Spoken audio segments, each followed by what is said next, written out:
Booktube. This is Sarah from Never Out of Books, and today I come to you with my Booktube-a-thon wrap-up. I've discovered that I cannot film on the weekends when my husband is home because he starts acting like a 4-year-old. He acts out a lot. So you had to wait a little bit to get this because I couldn't film this yesterday on Sunday. Booktube-a-thon did not quite go as I expected this past week. I got called into work a lot. I can't read at work. And we had some family and friend illnesses that took a big turn. So I actually read less than I normally do in a week, unfortunately.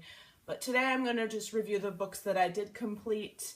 And then I will not review them at the end of the month because I do read quite a few books in a month and it'll just make everything too long. So I figured this was the perfect time to do that. The first book that I completed during Booktube-a-thon was Walk on Earth a Stranger by Ray Carson. This book is a young adult, and I would term it a historical fiction book more than a fantasy book. The premise of it is Leah, a young girl, can sense gold.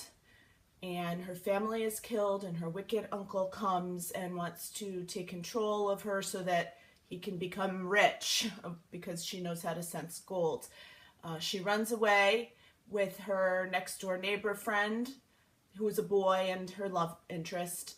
And this story, I believe this is going to be a trilogy, but this story really is just them heading west to California during the gold rush.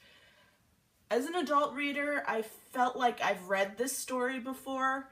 I've definitely gone across the country with other people. It has the typical things that you would expect. You've got stampedes, you have sickness, illnesses, and all kinds of things that they need to overcome. I feel this book was very slow. Probably because I felt like I had read it before. There wasn't anything that they encountered that was different than I'd ever seen before. On the good side of this, she is a very strong woman.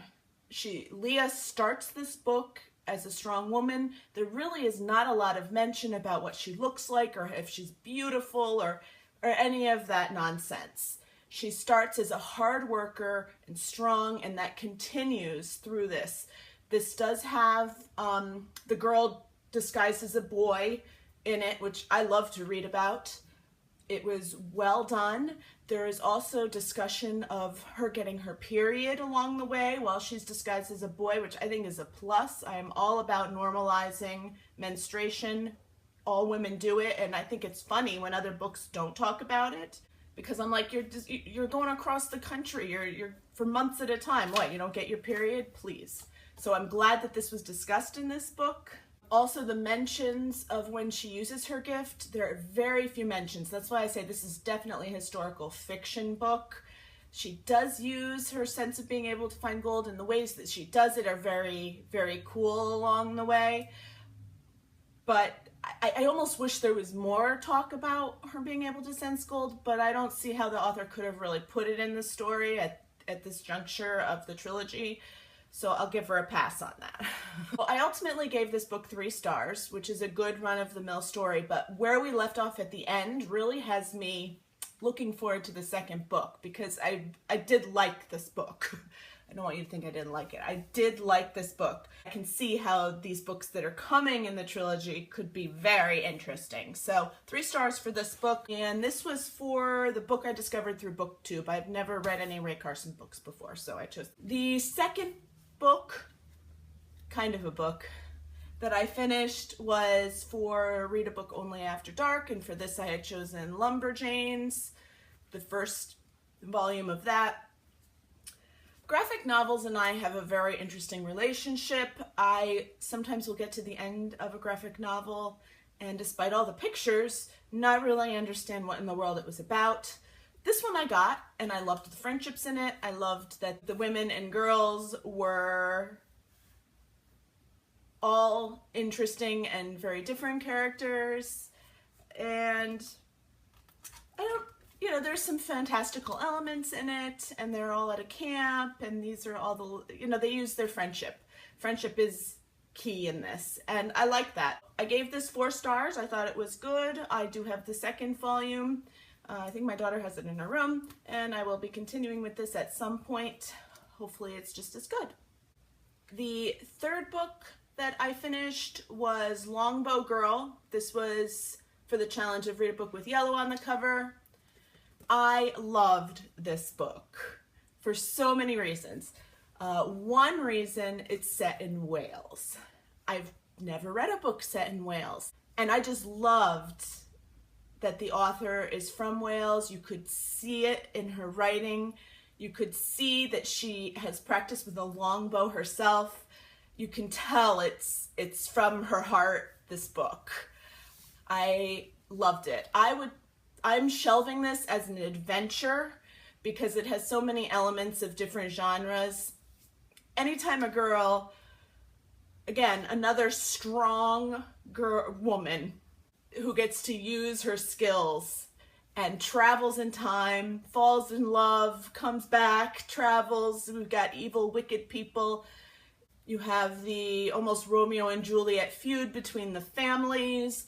You have folklore interwoven in it, and I loved it. I will say though, the first half of this book is slow. Things don't really start moving until the second half. This was not a problem for me because I just enjoyed the writing of this author so much that I was okay with this. If it's a younger reader reading it, they may not like it as much. And as a YA book, I appreciate that this is definitely a book that can be read by a younger YA audience. I'm talking about 11 and 12-year-olds. This is a perfectly acceptable book for them to read, as opposed to some of these other young adult books that I wouldn't want my daughter reading quite yet. This is definitely a good transition into YA book. So I gave this book 5 stars. It hit me. I really think this author is wonderful. I really want to check out her adult books. 5 stars for this book. I loved it. The last book that I read to completion is Only the Good Spy Young by Ali Carter. I don't want to get too much into this book because it is book 4 in a 6-book series.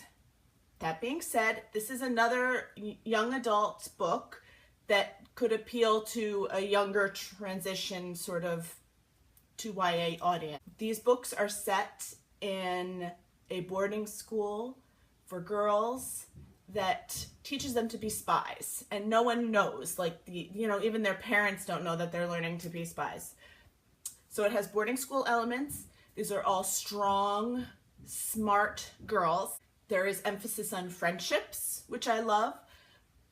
But to read Ali Carter's books, you do have to suspend reality just a little bit because they're right over the edge of what probably would happen in life. I love books like this. This is escapism at its best for me. This is like my trash. I love it.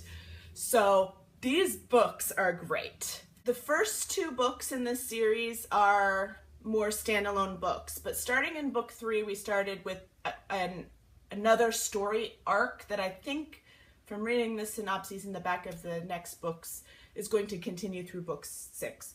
So this book in particular, it was a little bit of a darker writing. The themes are just a little bit darker, and I say that, I mean, this is not an adult book, so this is not like you're going to be running and hiding and under your bed or something, but definitely more ominous in tone going on here. I loved this book. I gave it 5 stars. And as an honorable mention, I did start Great Expectations by Charles Dickens, but I'm only 2 chapters into it. So my only thought so far is I'm surprised at how easy it is to read. Hopefully I'll finish that this week because I really do want to read this month, and I don't have very much time left to do that. So I read 4 complete things during Booktube-a-thon. I'm not unhappy with that. I'm happy whenever I read. So the theme of this week seemed to be strong women and fantastic friendships, which is never a bad theme for a week. So I will see you all later. Have a wonderful reading time. Bye!